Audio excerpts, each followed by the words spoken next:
रुक कर लेते हैं इटावा की खबर का, जहां भर थाना में बीजेपी की ओर से कार्यकर्ता सम्मेलन का आयोजन किया गया, जिसमें 26 ग्राम प्रधान, 1 दर्जन बीडीसी सदस्य, 8 राशन डीलर समेत कई लोगों ने बीजेपी की सदस्यता ग्रहण की। इस मौके पर बीजेपी सांसद डॉक्टर रामशंकर कठेरिया ने कहा कि इस बार इटावे में बीजेपी की 3 लाख वोटों से जीत होने जा रही है। वहीं शिवपाल सिंह यादव के चुनाव न लड़ने को लेकर कहा कि सपा में कुछ भी ठीक नहीं है, चाचा भतीजे एक दूसरे को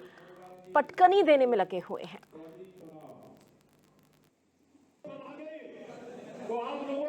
आज समाजवादी पार्टी के विश्व प्रधान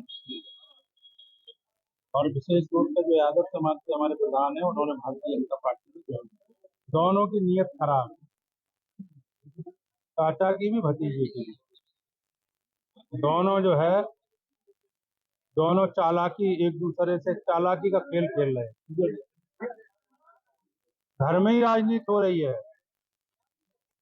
सैफई परिवार में आपस में ही राजनीति हो रही है। एक दूसरे को पटकनी देने में लगे हुए हैं। बीजेपी से लड़ने की तो दूर बात है।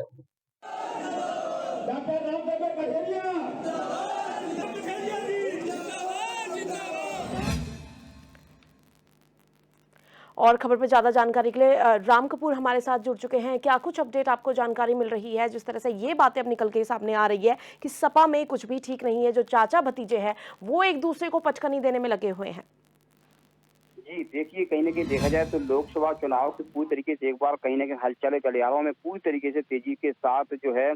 कार्यकर्ता और अपनी जगह जगह जो है जाकर जो है मतदाताओं को एक लगातार लुभाने की कोशिश करते हुए नजर आ रहे हैं। वहीं एक बड़ा सपा को एक बड़ा झटका देखने को मिल रहा है, क्योंकि दर्जनों लोग जो है भाजपा में अपना जो है शामिल हुए हैं सपा को छोड़कर। तो कहीं ना कहीं देखा जाए एक बड़ा झटका इटावा में माना जा रहा है, क्योंकि यहाँ अगर बात की जाए राजनीतिक गठबंधन की बात की जाए तो यहाँ सपा का गढ़ माना जाता था। तो कहीं ना कहीं अगर देखा जाए तो पूरी तरीके से भाजपा अपने जो है लगातार पूरी कोशिश करते हुए एक बार फिर कहीं ना कहीं सपा के खिलाफ उठाने की कोशिश करती हुई नजर आ रही है। क्योंकि जिस तरीके से देखा जाए कि सैकड़ों लोग जो हैं पूरी तरीके से अभी तक जो है राजनीतिक गलियारों की अगर बात की जाए तो सपा को छोड़कर भाजपा में पूरी तरीके से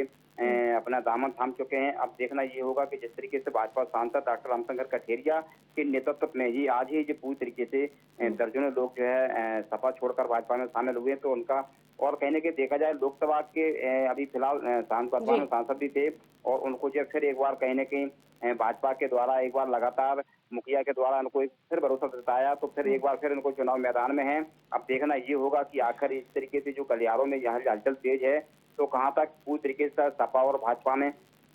कड़ी टक्कर देखने को मिलती नजर आ रही है। अब देखना ये होगा कि भाजपा सांसद ने जो है एक तो पूरी तरीके से सपा परिवार पर हमला बोलते हुए कहा, कहीं ना कहीं देखा जाए तो चाचा और जो भतीजे हैं शिवपाल हैं और अखिलेश यादव जी हैं, तो उनको कहीं ना कहीं आपस में जो है लगातार कहीं ना कहीं देखा जाए तो आपस में पटकनी देखने को मिल रही है। तो इस तरीके की जो अच्छा राम कुमार, आपने कहा जिस तरह से ये जो गढ़ है वो सपा का गढ़ है और इसी के चलते अब बीजेपी ने भी वहां पे कार्यकर्ता सम्मेलन किया। ऐसे में क्या कुछ मुद्दे हैं जिस पर बीजेपी की तरफ से कल के सम्मेलन में फोकस किया गया?